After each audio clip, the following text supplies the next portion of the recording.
साहब बाबा जितनी भरी थी, जितनी तो अंदर भरी और उतनी वह ऊपर भरी। अब हमें जाने तो कार्यक्रम पे, लेकिन ऊपर के कछु नियम थे। तो साहब आपको सुना रहे खास कप्तान, तो कैसे हमारी बस की यात्रा हुई सुने हमारे जसवंत बाबू जी, आप की चॉइस से सुना रहे हम। तो देखे किस तरह से हमारी बस की यात्रा और कैसे हुई, कैसे हम अपने कार्यक्रम पर मंच पर पहुंचे जहां हमारा कार्यक्रम था। कि सरकारी बस और भरी थी ठसाठस, जगह नहीं थी और फिर भी लोग चढ़ रहे थे और कुछ लोग चढ़ने के लिए कुश्तियां लड़ रहे थे। कंडक्टर ऊंची आवाज में बोलता था, यात्री को कपड़ों की पोजीशन से तोड़ता था। मैंने कंडक्टर से कहा, ये खटारा कब जाएगा? वह बोला, जब कचरा भर जाएगा। बोला फरमाइए। मैंने कहा भैया एक टिकट चाहिए। वह बोला फर्स्ट सेकंड या थर्ड क्लास का। फिर सुन करके मैं आश्चर्य में पड़ गया। मैंने कहा भैया तेरा भेजा तो बिछड़ गया, बड़ा विचित्र सवाल है, ये सवारी बस है या सिनेमा हॉल है? वह गुस्से में बोला, 3-5 मत कीजिए, लेना है तो टिकट लीजिए, अन्यथा जाइए, चलते फिरते नजर आइए। मैंने कहा भैया जरा इतना तो समझाइए, फर्स्ट सेकंड थर्ड क्लास में कितना अंतर आएगा? वह समझाते हुए बोला, जो फर्स्ट क्लास का टिकट खरीदेगा वह सीट पर खड़ा रहेगा, जो सेकंड क्लास का खरीदेगा वो सीट पर अड़ा रहेगा, और जो थर्ड क्लास का पाएगा बस खराब होने पर धक्का लगाएगा। फिर उसने क्लीनर की सहायता से मुझे बस में डलवाया। बस में हॉर्न नहीं था, हथौड़ा ठोककर बस को बजाया। सीटी मारी, ड्राइवर आया। ड्राइवर सीट पर बैठ के बगल के शीशे में झांकने लगा, एक सिगरेट की फूंक मारने लगा।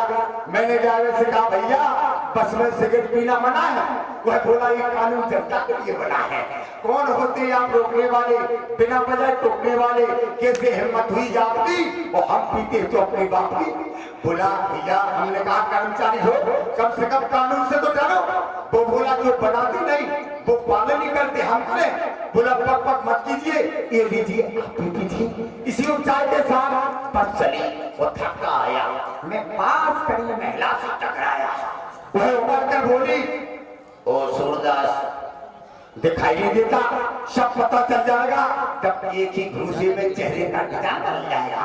महिला की बात सुनकर मेरे मन में क्रोध के भाव जागे। फिर मैंने सोचा कौन महिला के महिला गे।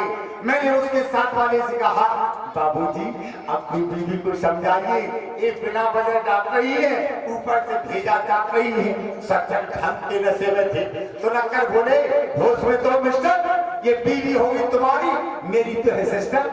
इतने में सभी की सीट से एक टकला गंजा चक्कर बोला शर्म नहीं आती है, महिला को धक्का मारते हो, ऊपर से दुआ मारते हो, बिगड़ गई तो भागने के लाले पड़ जाएंगे।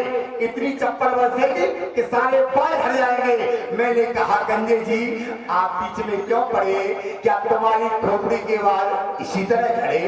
अब मैंने कहा मुझको ही लीजिए, ये हथनी की आकृति समान मोटी महिला बड़ी देर से धक्का दे रही है, मैं चुपचाप सह रहा हूँ, क्या किसी से कुछ कह रहा हूँ? महिला बोली भैया मैं धक्का कहाँ दे रही हूँ, मैं तो सांस ले रही हूँ।